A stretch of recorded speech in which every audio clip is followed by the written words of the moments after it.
Tantor Audio, a division of Recorded Books, presents Drowning to Breathe by A.L. Jackson. Narrated by Andi Arndt and Sebastian York. Prologue. Shea.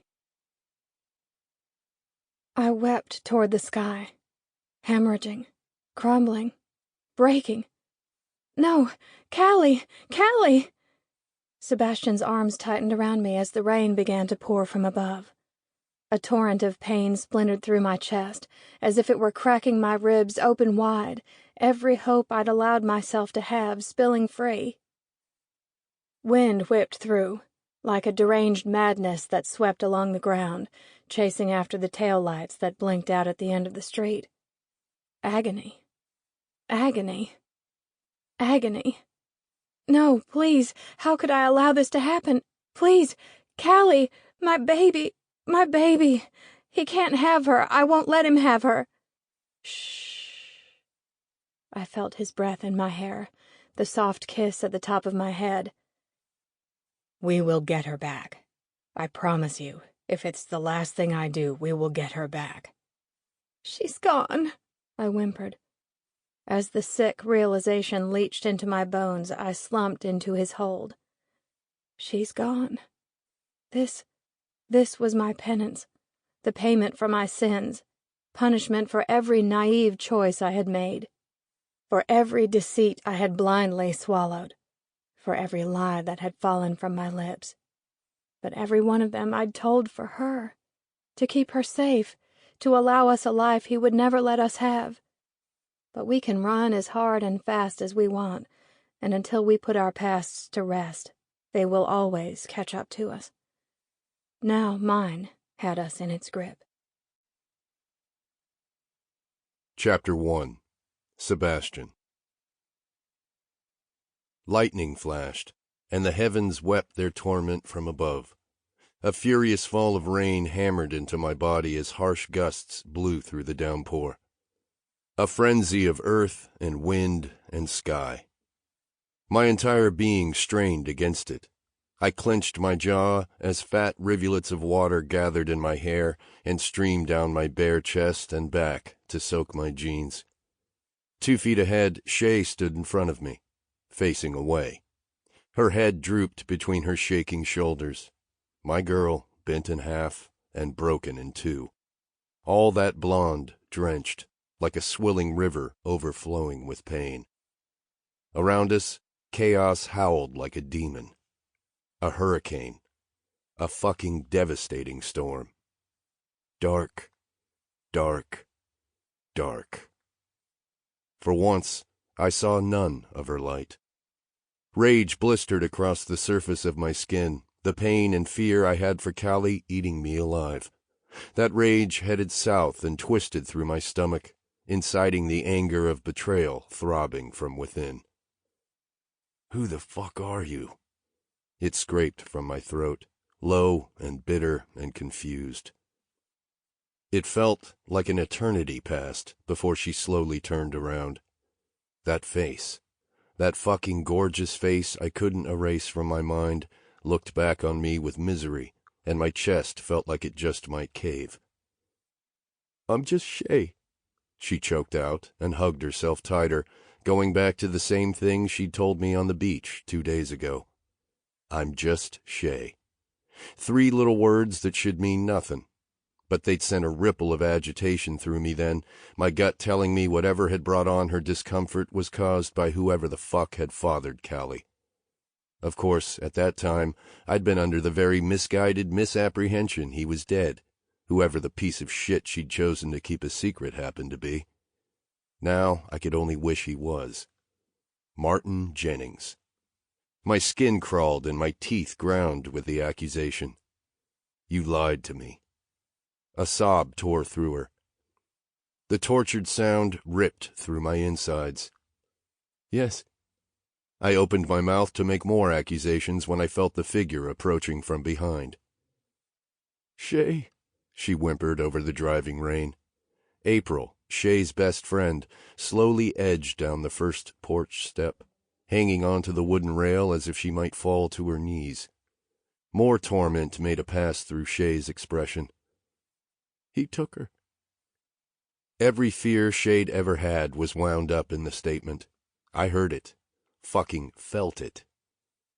He took her, she said again, only this time she was begging, looking to April as if she might have the power to wipe it away. Holy shit. April knew. Of course she did. I felt like I'd been sucker punched.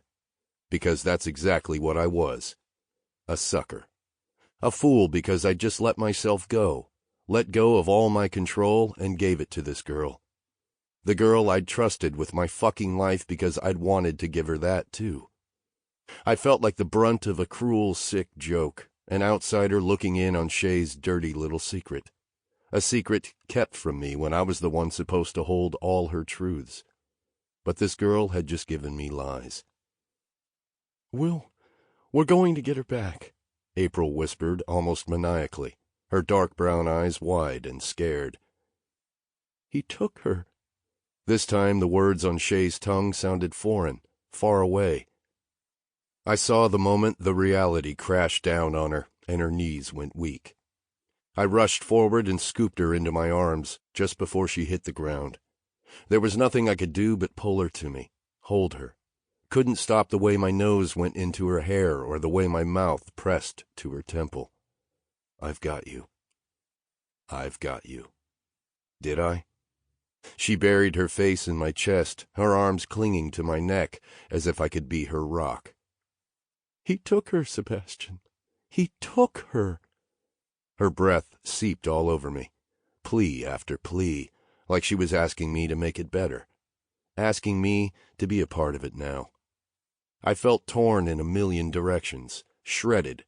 My love for this girl, the devotion that pumped through me with every violent beat of my heart, at all-out war with the voice that kept whispering I didn't know her at all. In what seemed like shock, I carried Shea up the walk and started to climb the porch steps. I twisted sideways to get by April, who still clung to the railing. She seemed to be frozen in shock. Wood creaked beneath my bare feet as I walked across the porch. I didn't stop when I hit the polished hardwood floors inside. I headed for the staircase. I gulped over visions of the nightmare that had just transpired here. The little girl standing at the top of the landing, whispering for her mommy, having no clue how her world was about to be crushed. As soon as I crossed the exact spot where Callie had stood, Shea yelped as if she were in physical pain. Callie! Her gasped name hit the air like grief. I gritted my teeth and pulled her a little closer. I know, baby, I know. Shea's room was just as dark as it had been 10 minutes before, the covers still rumpled and the room smelling like sex. As if we were still back in that moment when I was confessing things I didn't think I'd ever get to feel. Love for a woman I never thought I'd deserve. Love for a child who'd caught me up in a whirlwind of tinkling laughter, unending smiles, and a precious, perfect world filled with butterflies. Fuck, I wanted it.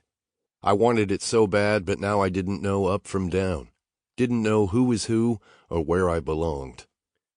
Carefully, I set a drenched, shivering Shea on the edge of her bed. Hunched over, she wrapped her arms across her chest as if looking for a way to hold herself together. Don't move. I went into the adjoining bathroom and grabbed a couple dry towels from the cabinet. Striding right back out, I wrapped one around her shoulders, then began to work the other through the length of all that hair. Slowly, carefully, I looked down at her as she looked up at me. Her face was wet from the rain, but there was no mistaking the ceaseless tears streaming down her cheeks. Caramel eyes latched onto mine, a molten stir of remorse and shame and outright fear. She reached up and wrapped her delicate hand around my wrist. An electric current streaked down my spine, a rush of light and heat and agony. The threads of that unfound tether that tied her to me pulled softly and steadily and somehow urgently. I stilled my movements, strung up by her silent charge. Didn't matter I didn't have the first clue who she really was. She still had the power to command my senses. Her bottom lip trembled. I didn't want you to find out this way." I took 2 steps back and let the towel drop to the floor. The words wavered between severe and hurt. "Or you didn't want me to find out at all." Wasn't really a question, just another accusation that made me sound like a first-class dick, because there was no question in my mind she was hurting. But shit, who could blame me? I gave a harsh shake of my head, pissed at myself. How many times had I wanted to go rooting around in her dark, fucking drawn to it like it might be my saving breath. Now here I was, drowning in it. As if she accepted my anger, expected it, she dropped her gaze to her fingers twisting like blanched bows on her lap. "I didn't want you to find out this way," she murmured like an oath. "This is what I was trying to tell you when the social worker rang the doorbell." I swallowed hard, feeling my eyes narrowing as I pinned her to the spot with the heat of my glare, with the demand. Because even though I already knew it was the truth, I needed to hear her admit it aloud. "Martin Jennings is Callie's father." Shea flinched like she'd been struck, lines of horror striking bold across her face. Terror, hurt, regret. All those emotions made my head spin, almost as dramatically as it felt like my heart ached. Sorrow squeezed my chest. Fuck, I hated him. Had hated him since the second I saw him coming off the tour bus the night I'd gone in to find Austin sprawled face down on the floor, ODing on whatever the bastard had fed him. Left him there to die. Wasn't like I'd thought all that highly of him before then. Asshole had screamed nothing but seedy pretension and greedy arrogance. Like the snake he was, every strategic move he'd made had been to bring him one step closer to whatever devious goal he'd set his sights on. Money, power, insatiable gluttony. But that night was the first time the name Martin Jennings became synonymous with destruction, with the highest kind of threat. Rocking, she hugged herself tightly. She breathed the admission toward her lap. "Biologically, yes, but in every other way, no." Rapidly I blinked and began to pace, raking my hands through my sopping wet hair as I tried to process the fuckery that had spun my life out of control, one disaster after another. Trouble. Knew it the first time I saw her. There was just something about her that wouldn't let me go, something deep and unfathomable. Funny, I'd still felt like I needed to protect her from the depravity that seemed to make up the definition of who I was. And here she was, pouring on another layer. Guess I was right. That shit found me anywhere I went. Swinging back toward her, I stared her down, unable to contain some of the anger pushing its way free. "You lied to me? After all this time, after everything we've been through, you let me go on believing Callie didn't have a father?" "She doesn't have a father. He has never been her father." My laughter was bitter, and I began to storm around the room, my feet eating up the floor while vile images of that sick bastard Jennings touching my girl ran through my brain on an unbearable loop. I flew back around, my head bent down and cocked to the side as I approached her. Like maybe if I looked close enough, I could see everything she'd been hiding. I thought we were finished with all the bullshit and lies. I thought I knew you. My face suddenly pinched up with the hurt she'd inflicted, because it was the truth. She'd gutted me. I'd trusted her, and here I was, uncertain if I'd been the pawn in some twisted game. Everyone wanted a piece of Sebastian Stone. Now I couldn't help but wonder if I'd been played. My eyes locked on her, soft and frail, and glimpses of that light fighting for a comeback. God, how could I even think for a second this wasn't real? I fisted my hand at my chest, giving her raw honesty. "I gave you my fucking heart, Shea. All of it. Wanted to claim Callie as my own. Wanted everything with you, and now it turns out I know nothing." Tears distorted her voice, and her own truth bled free. "Do you really think you don't know me, Sebastian? Do you really think you don't know every single thing that counts? This room, this house, me being a mother to Callie, loving you?" She emphasized the last, and it struck me deep. Tonight was the first time I'd truly accepted she could love me, accepted maybe I deserved to love her back. Creases deepened at the corners of her eyes. Those are the only things in my life that count. Fear welled up as frustration, and I fisted my hands at my sides. You think it doesn't count that prick Jennings had the power to just roll in here and steal Callie away from us? I took a step forward and lowered my voice. You think that doesn't matter? And you want to know the sick part, Shea? The only fucking thing I want right now is to comfort you, make it better, fix it. And I don't even know what the fuck I'm fixing. You lied to me. For months. I'm not sure I even know who you are. You know me, she pled. More tears fell, and she sniffled and inhaled. She brought those eyes up to mine. Something fierce billowed out from within them.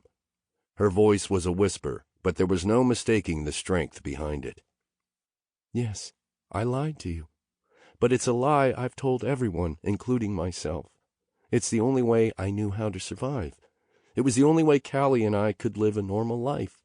You don't know what that man is capable of, and if lying about his existence kept my daughter safe, then I would do it 1,000,000 times over.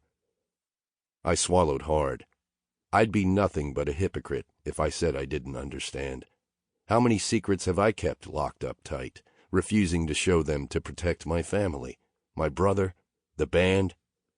I mean, fuck. Shea's and my entire relationship had been built on a foundation of lies. I was the one who'd kept my identity hidden in the first place.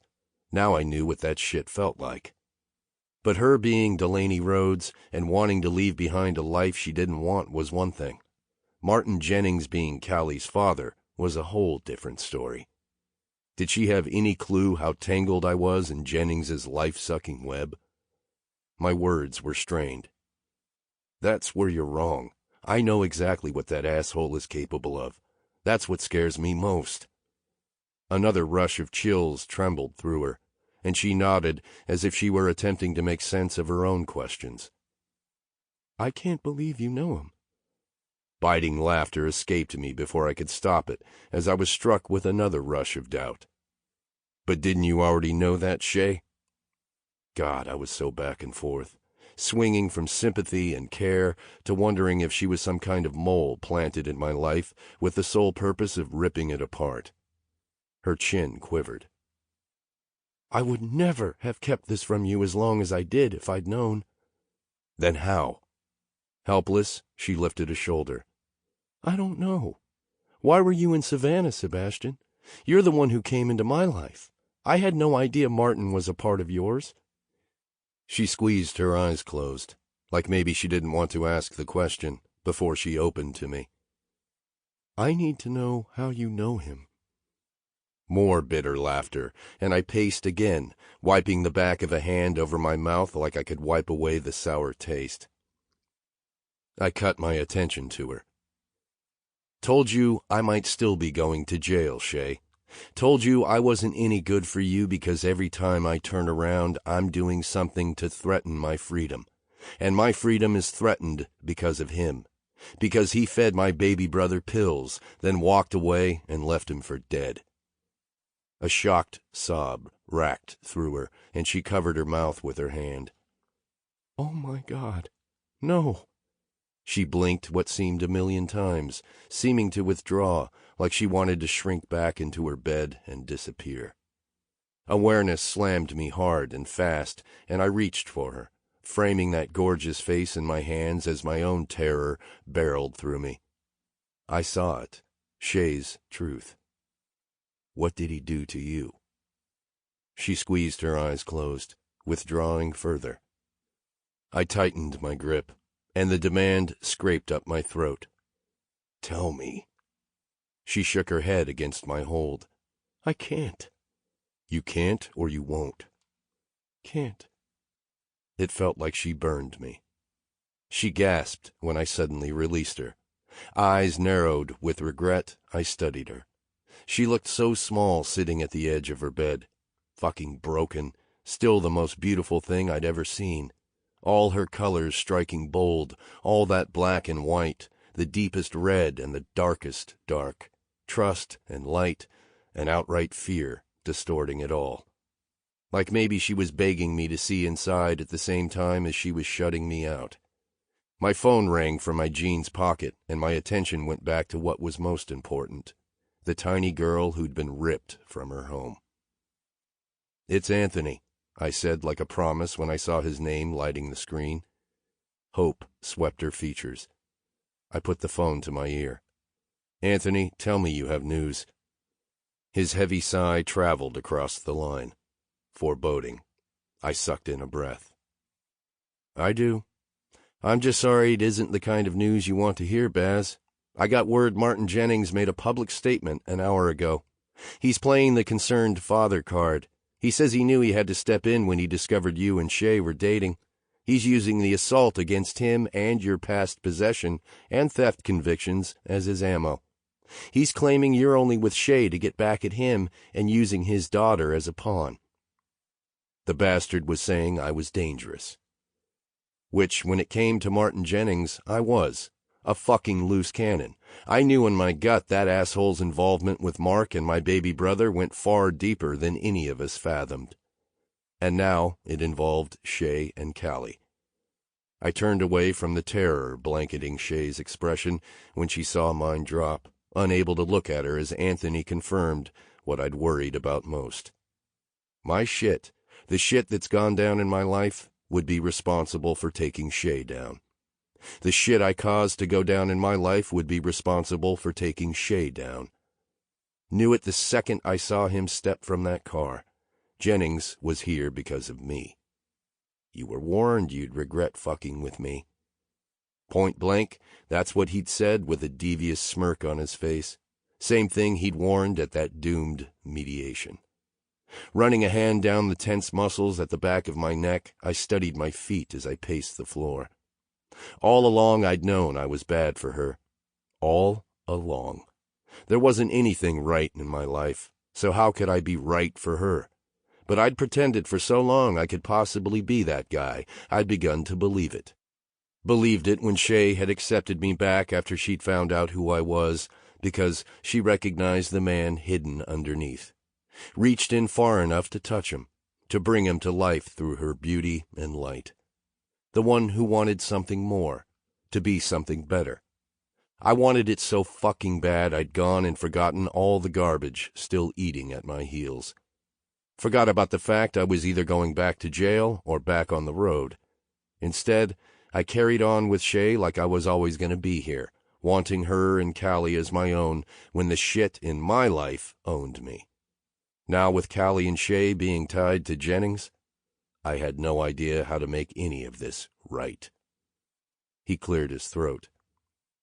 "I know you're already well aware of this, but there is no question he's out for blood, and you've become his target. I won't pretend to know Shea or her little girl, but the fact he's willing to use his own child as bait shows how ruthless he is." "She's not his child." I spat it out faster than I could think better of it, like I had the fucking right to claim it. "No, that's not what the paperwork says." Exasperation laced his words before they slowed with caution. "I've always been on your side, Baz, and I'm always going to be. You deserve happiness, more than just about anyone I know. But you're going to have to ask yourself if this is worth getting your hands dirtier than they already are." Worth it? Anthony had no clue Shea and Callie were worth everything. I'd give up anything and everything to protect them, even if it meant giving up them. I didn't give him a straight answer. Instead, I gritted my teeth and forced out the words. "All I want you to worry about is getting that little girl back where she belongs." Anthony pushed out a heavy breath. "Okay. I'm taking a red-eye. I leave in 2 hours. You and I will talk when I get there. But whatever you decide, I'm going to be at your side through all of this." Of course he was. Never once had he let me down. His voice took on the tone he reserved for business. "I got in touch with Kinney. He was able to contact a family attorney in Savannah. He's supposed to be good, really good. He has set up a meeting for Shea first thing in the morning. I'll have the details with me when I get there. Thank you, I muttered roughly. I hated the callous way he'd just laid everything out, not having a clue just how deep I'd gotten. Yet I couldn't find it in me to be pissed at my friend. He didn't know how important Shea had become, what she meant, or what loving her might cost. Guess I hadn't either. I ended the call, reluctant to look back on Shea. She was shaking when I finally did. Her hands were clasped in front of her like she was sending up a prayer. What did he say? What I knew all along. Me being in your life is only going to hurt you, hurt Callie, and there isn't a chance in this godforsaken world I'll be the one to stand in the way of you getting your daughter back. I snagged my shirt from where it had been discarded on the floor and yanked it over my head. The fabric stuck to me when I pulled it over my damp flesh. I shoved my feet in my boots. The whole time Shea watched me, as if she couldn't comprehend what was happening any more than I could. Then she rushed to stand. The towel dropped from her shoulders as she took an anguished step forward. "Don't you dare leave me, Sebastian Stone." Her pink pajamas were still wet, the cut of those long-toned legs set firm in their defiance, shirt clinging to her soft, soft skin. So perfect, so gorgeous. The girl everything I never knew I wanted. "I'm sorry," I barely breathed. It was the truth. I was fucking sorry. Sorry I wasn't different. Sorry I wasn't better. Sorry she hadn't been more honest. Sorry our worlds had collided in a way they never should. The two of us? I shook my head. Maybe we're no good for each other after all. We were nothing but volatile, kindling and gas in the strike of a match. I took a step toward the door. It hurt so bad my voice went flat. I will do everything I can to help you get Callie back. You, not us. Fuck. My attorney contacted someone who can help you. I don't care what it costs. I'll pay anything. Won't stop until it's done. I turned and strode across the landing, focused ahead. Shea clamored behind me. Her breaths came harsh and hard. "Sebastian, don't!" I made it down 3 stairs. "Look at me," she begged. My feet faltered. I couldn't resist. I looked back on beauty. Both her hands were fisted between her breasts, right over her heart. I was sure I could hear above the roar in my ears. That sweet, innocent spirit calling out for me above the slow, seeping pain that groaned from within. My chest ached like a bitch. Slowly, she began to shake her head. "Don't you dare, Sebastian. I don't know what he said to you during that call, but it doesn't change anything." "No, you're right, Shea. It doesn't change anything. It was just a brutal reminder. The danger in pretending is it becoming real." "It was always this way," I said, my jaw clenching with a flash of pain. "Always knew I was never going to be good enough for you. Warned you I was going to break you. Still, there was nothing I could do to keep myself from chasing you. I did this." Her storm gathered strength. I could feel it, the stir of energy that swelled in the room. Dark, light, heavy, soft. I wanted to sink into it and disappear. This time forever, because I didn't want to forget, and I didn't ever want to come up for air. But I wasn't going to be the one who stood between her and Callie. Funny how I hadn't given a shit how badly Jennings could hurt me. The threat of jail time, the loss of money, even the loss of my life. None of it mattered, just as long as it meant I was protecting my brother, my family. Now the bastard had changed all the rules. Frantic, she edged forward.